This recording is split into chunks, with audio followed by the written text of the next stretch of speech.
ITS TV 방송을 시청하고 계신 전 세계의 사랑하는 성도 여러분, 저는 알파 오메가 선교회를 섬기고 있는 허지혜 목사입니다. 오늘은 계시록 19장 7절에서 9절 말씀으로 천국 혼인잔치의 예복이란 제목으로 하나님의 말씀을 함께 교제해 보도록 하겠습니다. 천국 혼인잔치의 예복은 어린 양의 신부를 말하고 있죠. 오늘 본문 7절에서 9절을 제가 봉독해 올립니다. 우리가 즐거워하고 크게 기뻐하여 그에게 영광을 돌리세. 어린 양의 혼인 기약이 이르렀고 그 아내가 예비하였으니 그에게 허락하사 빛나고 깨끗한 세마포를 입게 하였은즉 이 세마포는 성도들의 옳은 행실이로다 하더라. 천사가 내게 말하기를 기록하라. 어린 양의 혼인잔치에 청함을 입은 자들이 복이 있도다 하고 또 내게 말하되 이것은 하나님의 참되신 말씀이라 하기로. 아멘. 어린 양의 혼인잔치에 빛나고 깨끗한 세마포 옷이 그 신부의 옷이라고 말씀하고 있죠. 성경을 보게 되면 옷에 대해서 여러 가지 의미가 나오지만 룻기 3장을 보게 되면 보아스가 윗옷을 룻에게 덮어주며 청혼을 하는 장면이 나옵니다. 그래서 그 옷의 의미는 그 청혼의 의미로 결혼하자는 뜻으로 이제 룻기에는 표현되어 있고, 에스겔서 16장 8절을 보게 되면 예루살렘을 향하여서 하나님께서 사랑스러운 때가 되매 이제 내 옷으로 너를 덮어 혼인 서약을 하자 하시는 하나님의 사랑이 나옵니다. 하나님께서 예루살렘을 사랑하셔서 이제 하나님의 옷으로 덮겠노라고, 그래서 나의 아내가 되달라고 하시는 그런 의미의 말씀인데, 결국 예루살렘은 하나님을 배신하고 이제 타락하게 되죠. 이렇듯이 그 성경에 나오는 그 옷의 의미는 영적으로나 육적으로나 그 청혼을 하자라는 그 의미로 표현되고 있습니다. 본문 말씀에 어린 양의 그 신부가 되려면 빛나고 깨끗한 세마포 옷으로 갈아입어야 된다라는 그런 내용이죠. 그리고 로마서 13장 11절의 말씀을 보게 되면 정력을 위하여 육신의 일을 도모하지 말라. 그러려면 주 예수 그리스도로 옷을 입어야 된다라고 말씀하고 계십니다. 우리가 알게 모르게 옷이라는 단어가 성경에는 많이 나와 있습니다. 그러면 이 시간 창세기부터 계시록까지 이제 옷이라는 단어로 표현되어 있는 그런 말씀을 함께 교제해 나가도록 하겠습니다. 창세기 2장 24절에서 25절을 보게 되면 죄 없는 아담과 하와가 벌거벗었지만 부끄러운 줄을 모르죠. 그것은 그때 죄가 없으므로 빛의 옷을 입었기 때문에 부끄러운 줄 몰랐던 것입니다. 에베소서 5장 31절의 말씀을 보게 되면 그 아담과 하와가 부모를 떠나 그 혼인하는 장면을 그리스도와 교회가 천국 혼인잔치를 하는 그런 비밀의 내용으로 기록되어 있죠. 그러니까 마지막 아담인 예수 그리스도와 예수의 피값으로 산 그 교회인 나와의 그 그리스도와 나와의 혼인 잔치에 대한 그 비밀이 비밀의 말씀으로 기록되어 있는 것입니다. 그것은 죄 없는 아담과 하와처럼 죄가 없어야 되는 것이죠. 그러나 창세기 3장 7절을 보게 되면 하와가 뱀의 유혹에 넘어가자 아담과 함께 불순종의 죄를 짓는 큰 범죄를 짓게 됩니다. 그러자 그들은 죄가 드러나며 벌거벗은 것을 부끄럽게 여기자 무화과 나뭇잎을 옷으로 만들어서 가리게 되죠. 그러면서 바로 그 인간의 힘으로 죄를 가리려고 하는 그 악한 그 본성이 나오게 됩니다.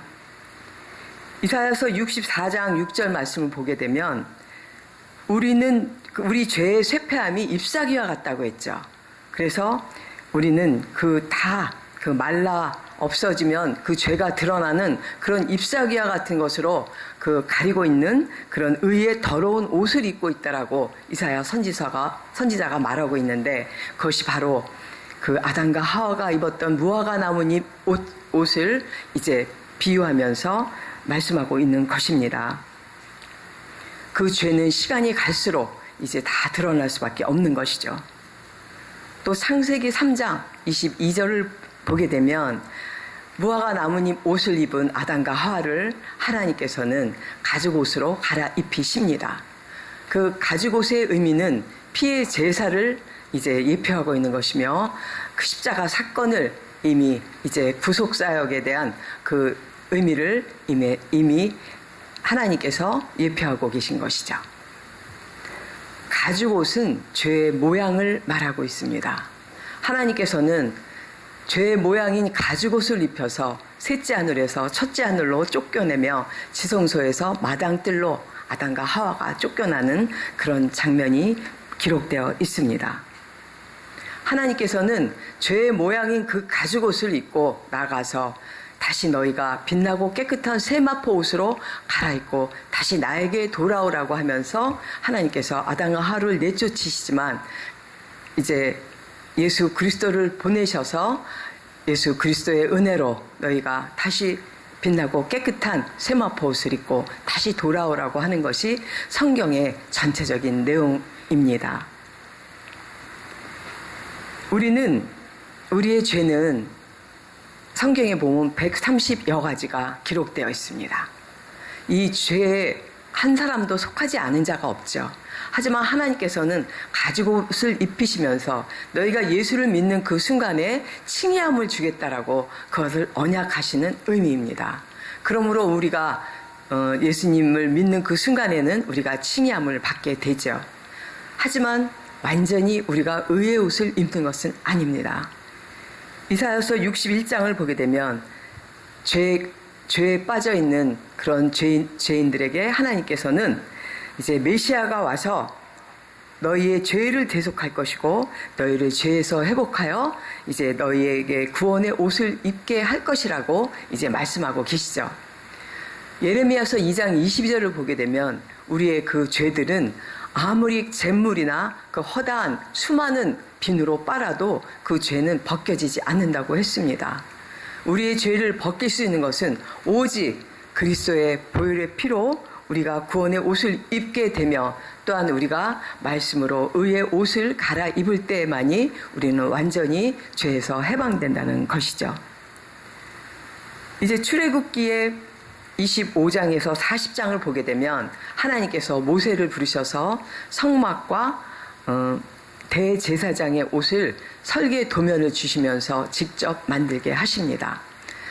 하늘나라의 성전과 하늘나라에 들어오려면 그때 입을 수 있는 대제사장 옷을 설계 도면을 주시며 하나님께서는 대제사장에게 그 옷을 입히십니다.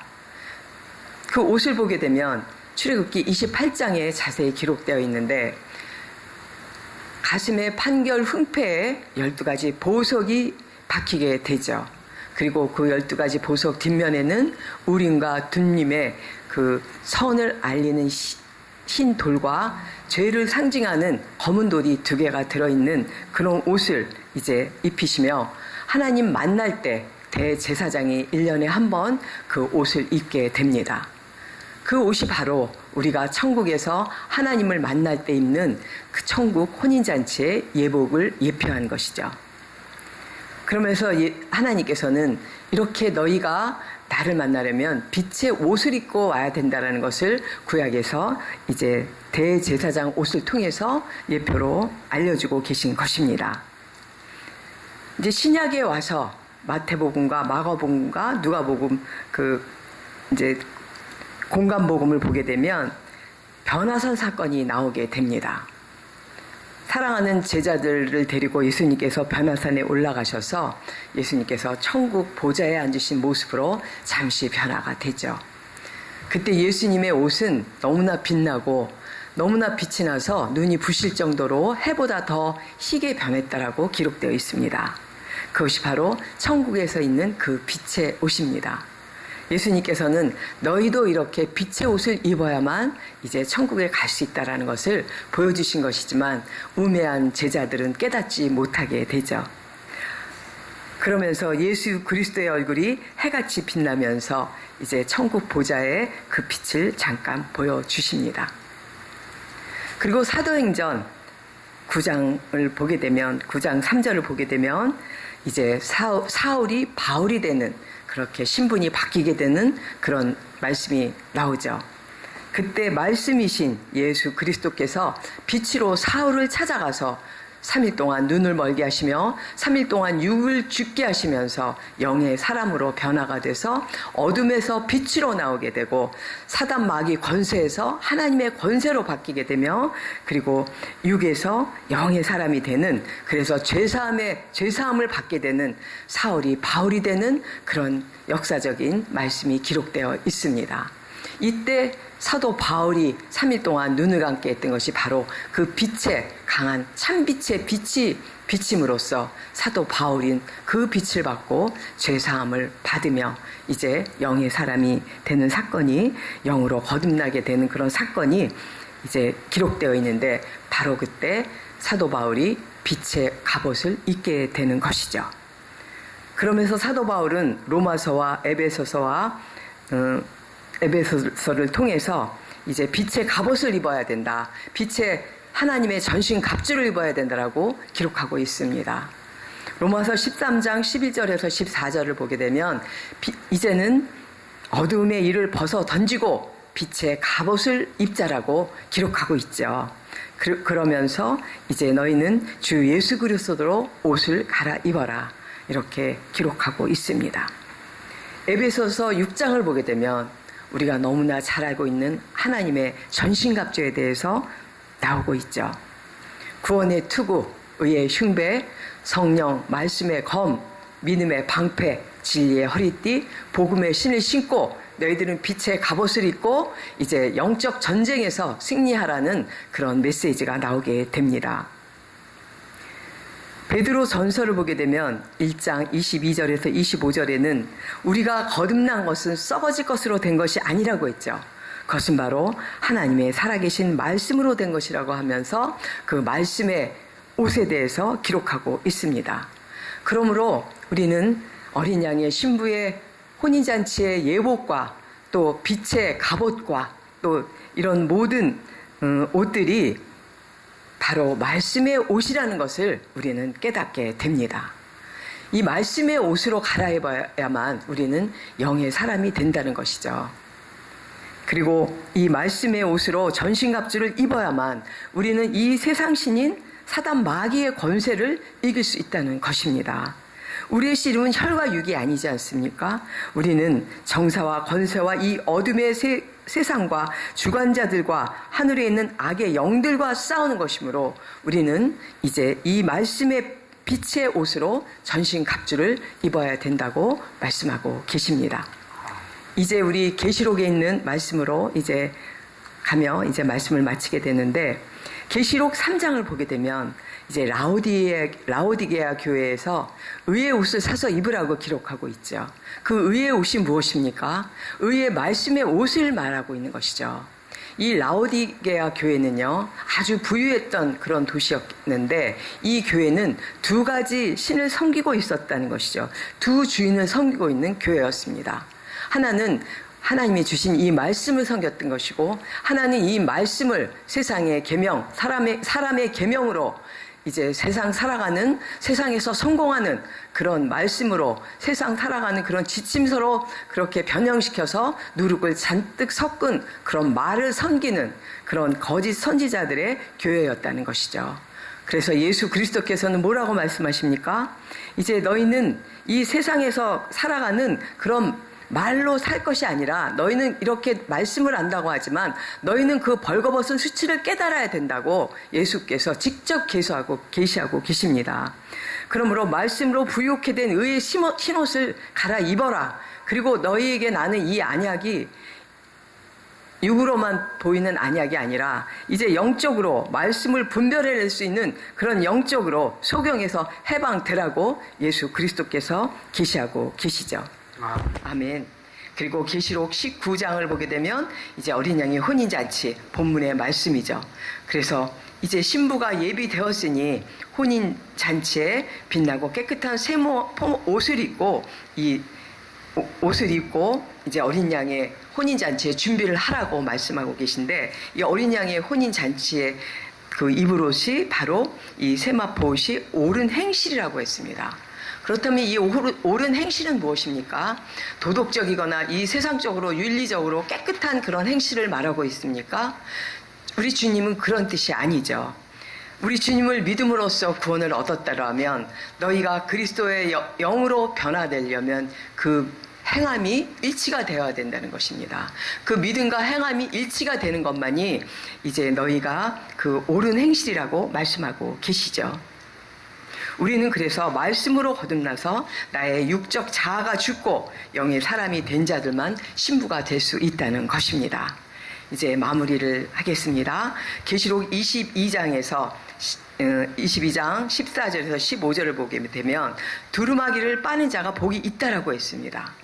이제 죄의 모양인 가죽옷을 말씀으로 빨아서 선과 악을 구별해 내게 된다면 그런 자가 바로 생명나무에 나가는 것이라고 말씀하고 있고, 생명나무에 나가는 자만이 그리스도의 신부의 옷을 입게 된다고 말씀하고 있습니다.